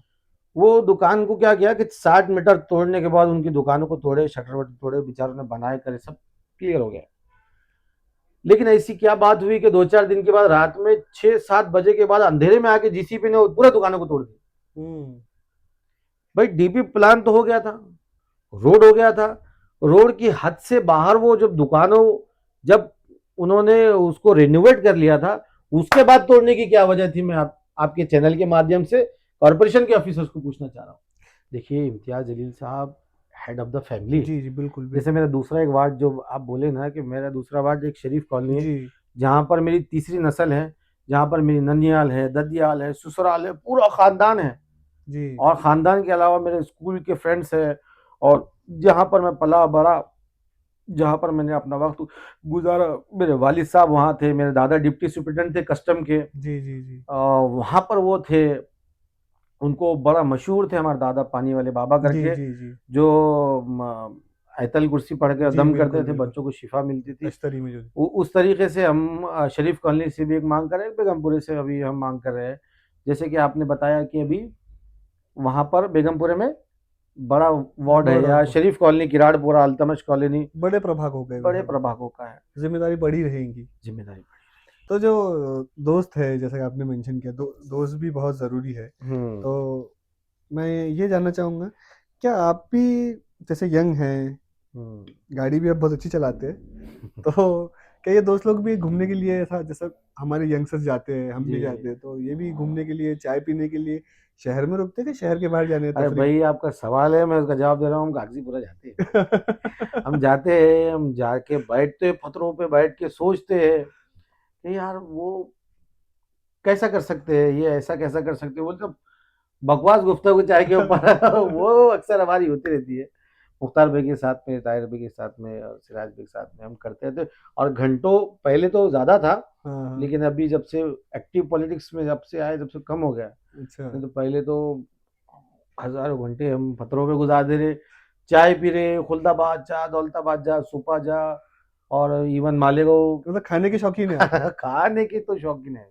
तो खाने में अगर मैं आपकी फेवरेट डिश जानना चाहूँ, मतलब एक है क्या, देखो भैया मेरी जैसे कि आपने मालेगो मेंशन किया, हाँ, मालेगो वही शख्स मेंशन करता है जिसको खाने का शौक है। खाने का शौक। देखिए मेरे को अगर आप बोलेंगे ना तो बारबेक्यू नेशन के प्रॉन्स पसंद है। ओके। मेरे को ग्रीन चिल्ली के जो है तो कंटकी और वो अच्छा, जो है वो पसंद है।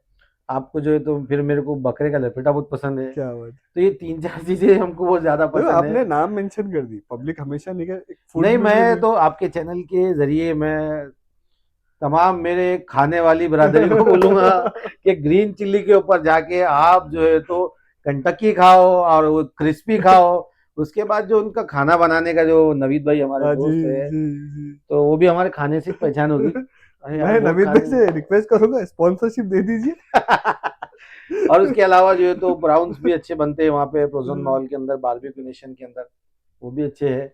और उसके अलावा जो है तो बकरे का लपेटा जो है तो ब्लू आज स्टार वाले बहुत अच्छा बनाते हैं। और मैं मलिक फूड के ऊपर मंदी बहुत अच्छी बनती अभी है। सबके पास जाना पड़ेगा चेक करने के लिए। मैं तो बोलूँगा होटल वाले को भाई आप लोग चेक करवाए, और मैं सही बोल रहा हूँ इसका प्रमाण भी आप दे दीजिए, क्योंकि मैं खाता हूँ इसलिए मैं आपको बोल रहा हूँ। और एक जो है तो मंदी नेशन करके है, जी जी। ये टाइम्स कॉलोनी में होटल है, हाँ हाँ। उनकी मंदी बड़ी टेस्टी है। ओके। वो भी तो है। ये अभी वो डेजर्ट का शुरू किए उन्होंने हम्म। एजुकेशन एजुकेशन एक्सपो के अंदर, ओके। उसको ट्राई करिए आप, तो बड़ा मजा है। आपका नाम लेने के बाद हमारी टीम को कुछ डिस्काउंट्स होंगे क्या अवेलेबल? अभी यार ये मैं नहीं बोल यार। सकता। अगर उन्होंने इस बात को, मेरी बात को प्रूव करने के लिए उन्होंने तो खिलाना चाहिए, और मेरे को भी खिलाना चाहिए, क्योंकि क्या है भाई तो गारंटी ले रहा है अच्छा, इस ये बात तो आपने सब खाने मेंशन किए, की। ये खलिया बिरयानी आपने मेंशन ही नहीं करे। नहीं, ये तो हमारा रिवाज है, आप समझ रहे क्या, हमारा रिवाज है, हमारी पसंद है। इसको हमने एक्सेप्ट किया है और लोगों को बताया कि ये हमारा खाना है। ये जो मैंने जितने खाने आपको, ये सब स्टार्टर है। स्टार्टर है। अभी तो अपन खाने पे आई नहीं, अभी सिर्फ स्टार्टर चल रहा है अभी। तो स्टार्टर के बाद तो खलिया। खलिया। खलिए में नो मतलब कॉम्प्रोमाइज। राजा तो खलिया ही रहेंगे। राजा तो राजा है ना, राजा तो राजा है, तो खलिए में नो कॉम्प्रोमाइज। क्या मैं बिरयानी गई तो उस दिन तो गालियां खाता था मैं। शादी में बिरयानी नको यार भाई, खलिया खिला रहा तो बोलते तो ऐसा है। घर पे आप जब अकेले वक्त बिताते हो, जी। तो असल से आपको क्या पसंद है, पढ़ना, बुक्स पढ़ना, या कोई चीज के नहीं, ऊपर? मेरे घर पे मेरी पसंद से ज्यादा हमारी वाइफ की पसंद डिपेंड ये करती तो उसूल है है। वो जिंदगी नहीं, का। अगर आपको आगे का बोलूंगा तो आप हंसेंगे। हमारी जी। वाइफ बोलती है अरे इनकी किताबा, इनके पेना, इनके पेंसिला पूरे फैले हुए रहते हैं रूम में। तो भाभी भी परेशान है जिससे। हाँ, भाभी तो बहुत परेशान है। बेसिकली क्या है, मेरी लव मैरिज हुई है। ओके। लव मैरिज के ऑन बाद कैमरा बोल रहे हैं आप? तब अल्लाह के रसूल सल्लल्लाहु अलैहि वसल्लम ने फरमाया है माशाल्लाह। कि जी जी जी। पसंद से शादी करना, जी जी। जो वालिदैन एक दूसरे को बताते हैं, तो अल्लाह के रसूल की सुन्नत है। और पसंद भी बोले तो ऐसा छिछोरा बना हमने जी कभी जी नहीं जी किया। जी जी। हमारे बचपन से हमारे पास में ही रहते थे। हम्म। हमारे वालिद साहब और वो उनके वालिद साहब बचपन के दोस्त हैं, ओके। एक दूसरे को जानते हैं, ख़ानदानी रिलेशन था। उन्होंने डिसाइड किया था। इस दौरान फिर वो जो ताने चलते ना, पहले कभी नहीं बोले तुम इतना पढ़ते थे तो भाई हाँ, आप बहुत पढ़ते थे, तुम क्या बात है। अब क्या, अपने पे जिम्मेदारी ज़्यादा जिम्मेदारी है। ज्यादा। अब जब मैं आपको बोल रहा हूँ तो कितने लोगों के पास ये मैसेज जा रहा है, तो जी कोई ना कोई इसमें से निकालेगा कुछ ना जी, कुछ। बिल्कुल तो बिल्कुल। मुझे प्रूफ करने के लिए तो पढ़ना ज़रूरी तो है। ये भाभी के साथ भी ऐसी संजीदगी पे टॉपिक पे नहीं, डिस्कशन होता? अभी तो ये ब्रॉडकास्ट देख के वो बोलेंगे अच्छा तुम ऐसे भी है। ऐसा है। मतलब ये और कहीं और मेंटेन करते हैं, हंसी मजाक का और कहीं सिचुएशन के हिसाब से सिचुएशन के हिसाब डिपेंड से। करता है। और तो मेरे बच्चे तो बोलेंगे अरे पापा अच्छा ऐसे। वालिद साहब इतने नॉलेजेबल पर्सनालिटी। ये तो नहीं बोलेंगे। देख, ऐसा है। होता है ना कि घर के अंदर भी इंसान अपना वक्त कैसे बिताता है। तो अगर एक चीजें बताऊं कि कैसा सा आपको सूफी संगीत पसंद है, या आजकल के गाने पसंद है, पुराने सॉन्ग्स पसंद है? मुझे गज़ल बहुत पसंद है। गज़ल है और सूफ़ी जो सॉन्ग्स हैं ना वो मुझे बहुत पसंद है। हमारे जो दादा थे, जैसे मैंने आपको जी बताया कि वो आयतल कुर्सी पढ़ के, और जो भी आए थे वो पढ़ते थे कुरान की। अल्लाह ने उनकी ज़बान में इतनी शिफा दिया था कि जी पानी से शिफा मिल जाती जी थी जी उनको, तो पानी वाले बाबा करके बहुत मशहूर थे। जी जी। हमारे वालिद साहब ने क्या किया कि उनके जितने बुक्स थे, हमारे हम्म। वालिद साहब ने लेके, फिर हमारे वालिद साहब ने पढ़ना शुरू किया। आज हज़ारों लोग उनके पास आके पानी दम करके ले जाते हैं हमारे वालिद साहब के पास। क्या बात तो है। अच्छा। बचपन से हमारी जो बहनें हैं, हमारे जो भाई हैं, बचपन से हम्म। हमको कुछ याद ना हो, हमारा खुद का नाम ना याद हो, हमारे को खवालिया पूरे याद है। हमारे वालिद साहब खवालिया सुनते थे, तो हमारी बहनों को तक पूरे क्या खवालिया याद बात है, है। क्योंकि बचपन से जी सुनते थे, जी, दादा के घराना दौर से घराना सुनते थे। घराना का वजन रहता है। हाँ, तो सूफियों से कनेक्टेड रहना, बहुत ज़्यादा, सूफियों बहुत से, ज़्यादा। सूफियों की हमारे तालीम पास से। ज़िक्र की महफ़िल, बुर्द शरीफ की महफ़िल, माशाल्लाह माशाल्लाह। और ये सारी जो सलाम की महफ़िल, ये जो जी महफ़िलों को सुन-सुन के हम बड़े हुए। तो घर में माशाल्लाह। एक दीनी माहौल है, क्या बात और दीनी माहौल होने के बाद एक अदब का माहौल है। उसको लेकर के हमारे वालिद साहब बहुत जो है तो स्ट्रिक्ट है। आज भी हम लोग उनके सामने पैर सीधे करके नहीं बैठते, क्योंकि एक अदब का है। जी मुकाम जी बिल्कुल। घर में बना हुआ है। लेकिन पिछले क्या होगा, 1 साल से हम्म। हमारे पे बड़ी आफ़तें आई है। आज जी पहली बार मैं आपके चैनल के ज़रिए बड़ी ज़िम्मेदारी के साथ कह रहा हूँ कि बहुत से लोग मुझे पूछ रहे हैं कि 1 साल से तुम कहाँ थे? जी मैं बड़ी ज़िम्मेदारी के साथ ये बोल रहा हूँ कि 1 साल पहले हमारे वालिदा का इंतकाल हुआ, जी। अल्लाह जिसकी ताला वजह से मैं बहुत टूट गया। उसके बाद हमारे नाना का इंतकाल जी हुआ, जी उसके बाद हमारे भनोई साहब का इंतकाल हुआ। इन सारी चीज़ों को में से निकलना मेरे लिए मुश्किल हो रहा था। फिर बड़ी मुश्किल से अल्लाह निकले। ताला आपको उस पे सब्र दे और हुँ, उन्हें जन्नत में आला मुकाम अता फरमाए, उनकी खबरों को नूर से भर दे। हुँ, तो ये पूरी फैमिली की आप एक नई चीज़ में अब एंटर होने का जो इरादा है, हुँ, तो काफ़ी सवाल हुए, हँसी मज़ाक भी हुआ। इस कैमरे के पार वो जनता है जिसने अभी तक आपको सुना। अगर हुँ, आपका एक आखिरी मैसेज आप अपनी प्रभा जिस वार्ड से भी आप खड़े रहेंगे, हुँ, जिस भी प्रभाग से आप खड़े रहेंगे, हुँ। तो उनके लिए आपका एक आखिरी मैसेज वहाँ के यंगस्टर्स के लिए, वहाँ की माँओं-बहनों के लिए क्या रहेगा? ये कैमरा, ये मोहम्मद अच्छा। असरार साहब, असर साहब, ये आपका फ्रेम है। मैं बल्कि मेरे प्रभाग और मेरे वार्ड ही नहीं, बल्कि मैं पूरे औरंगाबाद शहर के नौजवानों को एक मैसेज देना चाहता हूँ आपके चैनल के ज़रिए कि बॉस, इलेक्शन आता रहेगा, जाता रहेगा। अपने ताल्लुकात को मेंटेन करिए, अपने रिलेशन को मेंटेन करिए। इलेक्शन 15-20 दिन का होता है। नाइत्तेफ़ाक़ी को पैदा ना करिए। आपकी और राय और मेरी राय मुख्तलिफ हो सकती है, लेकिन इख्तलाफ़ात भी हो सकते हैं, लेकिन इख्तलाफ़ात को इख्तलाफ़ात की हद तक रख के ही बेहतर है। उसको निफ़ाक़ तक ना लेके जाए। कैंडिडेट सबके अलग-अलग हो सकते हैं, पसंद सबकी अलग-अलग हो सकती है, पार्टी सबकी अलग-अलग हो सकती है, मगर इलेक्शन 15 से 20 दिन का है, ज़िंदगी नस्लों की होती है। जी, तो बिल्कुल। कई इलेक्शन ऐसे हैं जिसमें नस्लों तक दुश्मनी चलती है। जी, तो जी। बॉस, मैं मैसेज ये देना चाहता हूँ आप सभी को, औरंगाबाद शहर के तमाम नौजवानों को, कि इलेक्शन को इलेक्शन की तरह ट्रीट करें, कैंपेन को कैंपेन की तरह ट्रीट करें। इलेक्शन जाने के बाद हम लोग साथ में रहे, एक दूसरे के सुख दुख में काम आए, और एक दूसरे के खांधे पर हम लोग जाने वाले, इस चीज़ को हम लोग अगर समझे, तो मैं समझता हूँ इलेक्शन फ्री और फेयर और अच्छे से हो जाएगी। जी, बिल्कुल। तो ये थे हमारे पॉडकास्ट पे आज मोहम्मद असरार साहब। आपने इनके विचार सुने, इनकी जद्दोजहद सुनी, इनके जज़्बे को देखकर आप क्या सोचते हैं ये आप तक छोड़ता हूँ। आपके जो भी प्रभाग से आप खड़े हैं, उनकी जनता तक ये बात पहुँचे।